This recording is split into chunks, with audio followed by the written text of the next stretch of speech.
Next, French lawmakers debating a bill that would crack down on the use of images that identify police officers. The proposal would make it illegal to publish videos or photos of law enforcement, quote, with intent to harm them. The bill is being pushed by President Emmanuel Macron's party members.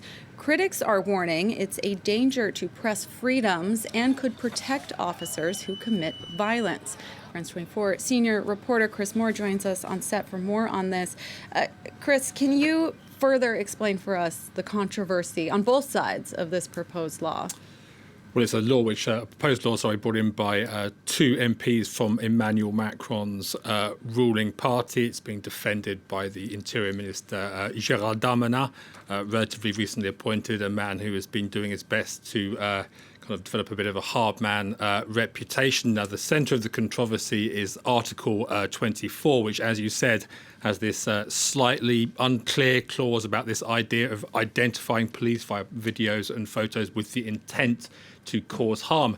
Very open to interpretation. Now, critics, which include journalist unions, which include rights groups, but also crucially include France's own sort of public human rights watchdog, well, they say there is potential there to violate some of the cornerstones of a free society, namely freedom of the press, the likes of you and I to go out and, for example, document what's happening at protests. Protests are a pretty frequent feature of French life. Now, Darmanin and his like are saying that we shouldn't be naive about this. We live in a climate in which relations between certain groups in society, protesters, for example, and the French police, there's a lot of mistrust there.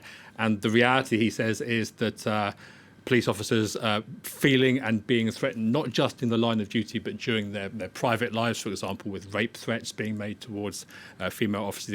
He claims that's a reality, and a reality that needs to be addressed. What's more, he says, and again, this is unclear, he seems to be saying that this will mainly be targeting social media. He says it won't threaten the likes of you and I, journalists going out and covering protests, although the difference between journalists, citizen journalists, normal members of the public, for example, filming police officers, obviously that's all, as I said, very open to interpretation.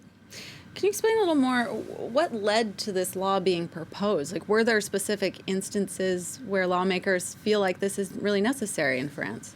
I think as I said, the general context is one of there's been a lot of social tension in France. There have been documented instances of police being threatened, particularly, as I said, outside the line of duty. There was one in the Paris suburbs recently, which made the headlines. Wouldn't necessarily fall under the scope of this particular law, but graffiti identifying and threatening a particular police officer after a confrontation between police and local youth. I think it was during the recent curfew here in the French capital.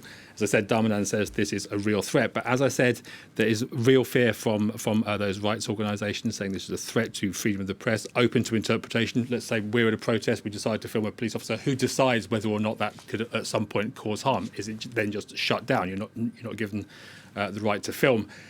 Similarly, on social media, a lot of alleged or actually instances where police officers have been found guilty is where they've been caught misbehaving and then images have been posted on the internet. There's numerous examples of that. For example, violence at Yellow Vest protest. There was the Alexandra Benalla affair involving President Macron's former chief of security, and numerous instances in recent years of police allegedly or actually overstepping the mark in terms of violence and at times racist abuse during arrests in the Paris suburbs. So that's the background, a bit of mistrust on both sides, and anything that is seen perhaps to be tipping the balance too far in one direction is perhaps only likely to add to that. France 24's Chris Moore will be keeping our eye on this bill and bringing you all the latest. Thank you.